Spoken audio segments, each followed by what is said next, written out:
The movie begins, and we are taken to a prison in Florida in 2003. A convicted murderer, Court Gentry, is visited by Donald Fitzroy, a CIA recruiter. After checking Court's file and background, Donald offers him a job with the Sierra program. We also learn that Gentry has been imprisoned in a previous murder case. He offers her a job, and Donald tells her that she will be in prison until 2031. But if she is willing to work for him, he will get her out of this prison immediately. Gentry happily accepted the offer and then shook his hand. Donald told him that he was going to start a new program at the CIA, and the code of this program was Sierra. He then adds that Gentry will be called Sierra 6. The scene then changes, and we are taken to 18 years later in Bangkok. 6 is at a bar where a girl keeps flirting with him. 6 knows that this girl also works for the CIA, so he goes to her hideout to get ready for his mission. Gentry is now a hitman for the CIA, tasked with taking out targets referred to as meal trains. Assisting her is fellow hitman Danny Miranda, while her supervisors Denny Carmichael and Suzanne Brewer watch from a distance. Other people kept getting in the way of him and his target. He waits for a while because he has to kill this guy at all costs. After all, the CIA told him that he has some important information about the US and is planning to leak it to the outsiders. So they had to take him down. 6 decides that he will go to the party and finish him off there. She crashed the party and started taking out the security guards. However, by the time he was done with the guards, his target made it out of there. 6 decided to follow him and even went after him. The two got into a fight, and the man told her that he knew very well who Gentry was, adding that she was called Sierra 6. She then proceeded to shake the man by saying that she was Sierra 4. She added that the CIA was sending new agents to kill their old agents. However, Sierra 6 doesn't care about that. She just had to kill her target. As they fight, 6 fatally stabs 4. 4 gave 6 a necklace containing a chip that contained information that could bring down Carmichael and his cronies. Carmichael then immediately called 6 and asked if she found anything on 4. He asks if the man gave him a flash drive or something. But 6 told him that he didn't find anything. He kept the flash drive safe and went to a cafe. There, when she inserts the flash drive into the PC, she learns that Carmichael himself is a traitor, as he was the one who gave important information about his own country to another country. She received a call from Danny telling her that they had to get out of this place immediately, otherwise, she would be arrested by the police. Here, 6, on the other hand, knows the truth, so she decides not to return to the US immediately. He made his plans. Carmichael talks to one of his colleagues named Suzanne and reveals that he is worried about 6. She thinks that 6 is hiding something from them. He suggests that they hire Lloyd Henderson for this. The scene then switches, and we see Lloyd Henderson trying to extract information from a man by torturing him. Carmichael immediately calls Henson and tells him that he has a mission for him. He adds that he wants Henson to kill Sierra 6, and adds that he has something that Carmichael wants Henson to give him after he kills the man. He adds that Suzanne will help him on the mission. Suzanne is not happy about it because she, of course, hates the man. However, Carmichael tells her that she has to deal with it because this is the result of a mistake made by her, and if Donald finds out about this, then it will all be over. In this case, 6, on the other hand, went to the location that Donald had told him about. There, some mercenaries were waiting for her with an airplane, and she got out of there. Carmichael then called Miranda and told her to get on the plane, by standing right behind her. He added that he wanted to meet her in Berlin. Miranda was a little weirded out by this order, but she had to follow it. Donald goes to the funeral and meets with Lloyd. It is revealed that Lloyd was kicked out of the CIA a long time ago, and now he works for the private sector. Lloyd asked Donald about 6, he also knew that 6 had helped him. When Donald refuses to tell him anything, he then shows him a video on his cell phone where Donald sees that his nephew has been kidnapped by Lloyd. Now he had no choice but to give in and do what the man asked. He immediately called his men who picked up 6 on the plane.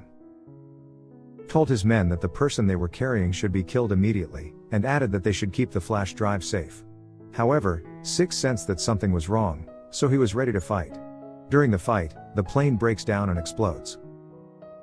6 manages to jump out of the plane without a parachute, but he manages to hold on to a man who has won. When 6 lands, he immediately calls Donald and asks what happened. Donald told him that Lloyd had kidnapped his nephew, so he was forced to do this. Lloyd took the phone from Donald and told 6 that he had something that Lloyd wanted to have, and added that if she gave it to him without further difficulty, he might not have to kill her. However, 6 is not one to give up so easily. When Lloyd throws the phone out of the moving car, Donald goes on to tell him not to make the mistake of underestimating Six, as he happens to be one of the baddest dudes out there.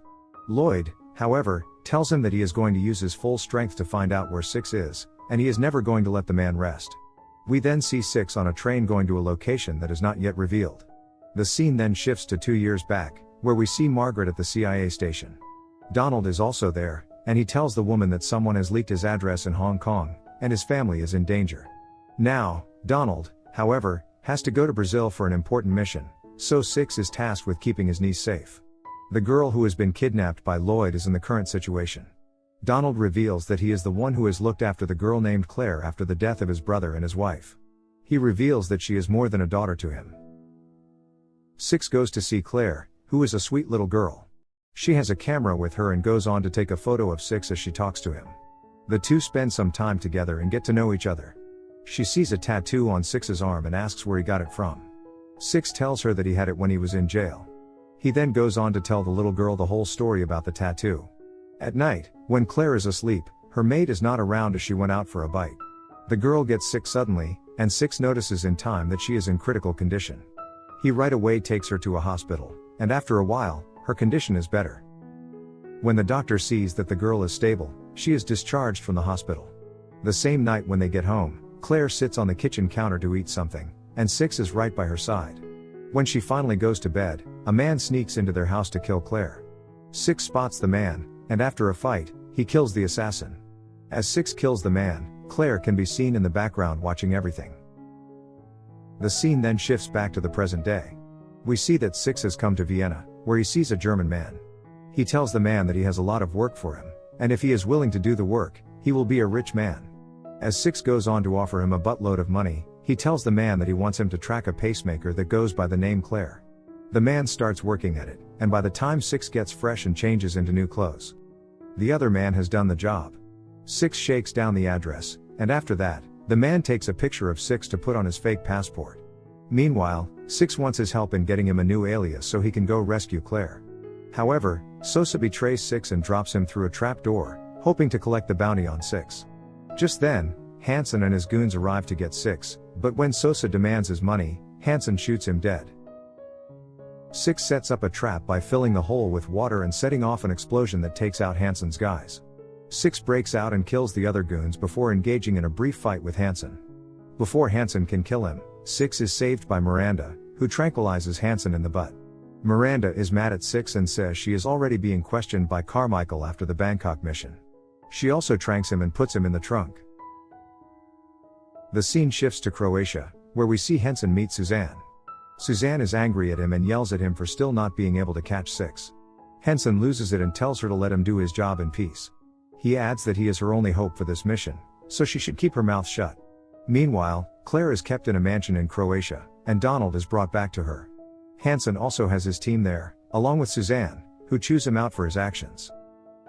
After his goons take Claire away, Hansen tortures Donald by ripping off his fingernails, trying to get information on Six.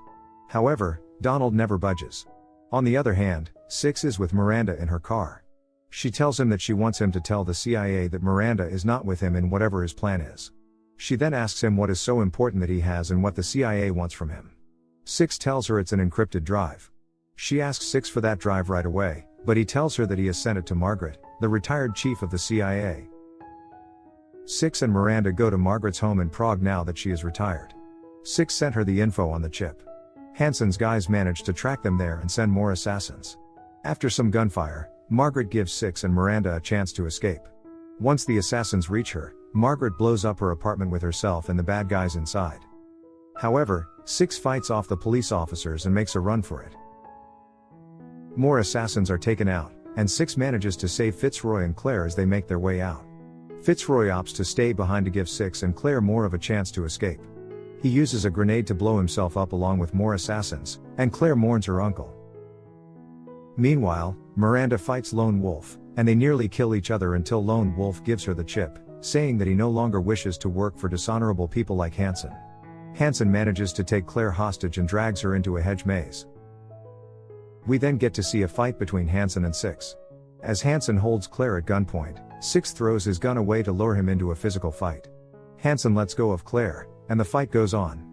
Six is beating the crap out of Hansen. Realizing that Six is going to beat him to death, Hansen brings out his knife and stabs Six multiple times. Eventually, Six manages to grab him and puts him in an elbow lock. Just then, Suzanne shows up, and Hansen is shot and killed by Suzanne, who tells Six that she plans to pin Carmichael's actions on Hansen to gain leverage over him. Furthermore, Suzanne pledges Claire's safety but only if Six continues to work for the CIA. Six and Miranda are forced to cooperate in the cover-up, where ultimately no action is taken against Carmichael. After the debriefing at the CIA headquarters, Miranda threatens to kill Carmichael if any harm comes to Claire. Six is kept in a secure place, and upon being asked, Suzanne tells her supervisors that he is in a secure place from where he can never escape. However, when they go to check on him, it turns out that he has already escaped custody and freed Claire, who is now being held at a secret location.